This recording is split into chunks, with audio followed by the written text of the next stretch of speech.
Hello दोस्तों, अगर आप कुछ भी पढ़ाई नहीं किए हो तो ये वीडियो आपके लिए है। बिना पढ़े परीक्षा में कैसे पास हो सकते हैं। बिना पढ़े परीक्षा में पास होने के क्या तरीके हैं। दोस्तों, परीक्षा हर विद्यार्थी को हर कक्षा में देनी होती है।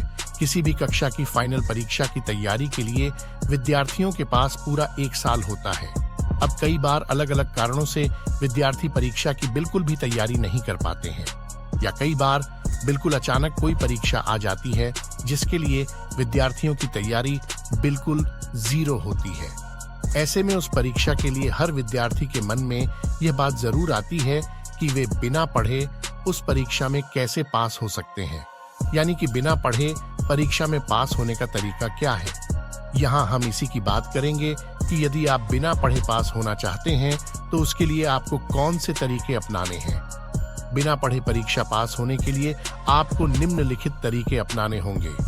नंबर 1, उस परीक्षा के एग्जाम पैटर्न को अच्छे से समझें। नंबर 2, तनाव मुक्त होकर प्रसन्न मन से परीक्षा देने जाएं। नंबर 3, कॉपी साफ सुथरी रखें, हैंडराइटिंग पर ध्यान दें। नंबर 4, सवालों को अच्छे से समझकर जितना जानते हैं उतना उत्तर दें, कोई भी प्रश्न छोड़े नहीं। नंबर 1, यहाँ पर एग्जाम पैटर्न समझने का मतलब है कि आपको पहले यह देखना होगा कि उस परीक्षा में किस तरह के प्रश्न आए हैं या किस तरह के प्रश्न आते हैं। परीक्षा में ऑब्जेक्टिव और सब्जेक्टिव 2 तरह के प्रश्न आते हैं। क्योंकि आपने बिल्कुल भी पढ़ाई नहीं की है तो किस तरह के प्रश्न आए हैं यह आपके लिए बहुत ही जरूरी हो जाता है। ऑब्जेक्टिव प्रश्नों में आपको 4 विकल्पों में से सिर्फ 1 चुनना होता है, तो बिना पढ़े आप यह काम अंदाजे से भी कर सकते हैं। लेकिन यह बात भी है कि ऑब्जेक्टिव प्रश्न को भी आप पहले अच्छे से पढ़ें और जो विकल्प सही लगता है उसे चुनें, क्योंकि गलत विकल्प चलने पर आपको उस प्रश्न के बिल्कुल भी अंक नहीं मिलेंगे। सब्जेक्टिव में आपको बड़े आंसर लिखने होते हैं, तो प्रश्न पढ़कर आपको जो भी समझ में आता है आप उसके अनुसार अपना उत्तर लिख सकते हैं, आपको उसमें जो भी अंक मिल जाए।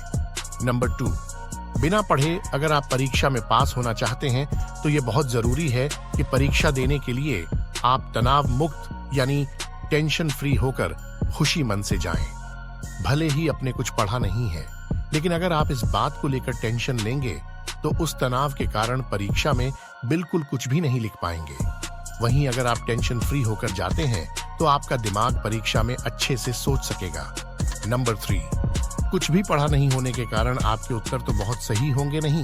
ऐसे में जरूरी है कि आपकी कॉपी या उत्तर पुस्तिका जितनी हो सके उतनी साफ सुथरी हो।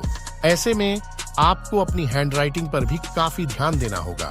नंबर 4, भले ही आपने कुछ पढ़ा ना हो, लेकिन पास होने के लिए जरूरी है कि परीक्षा में जितने भी प्रश्न आए हैं आप उन सभी को पहले अच्छे से समझें।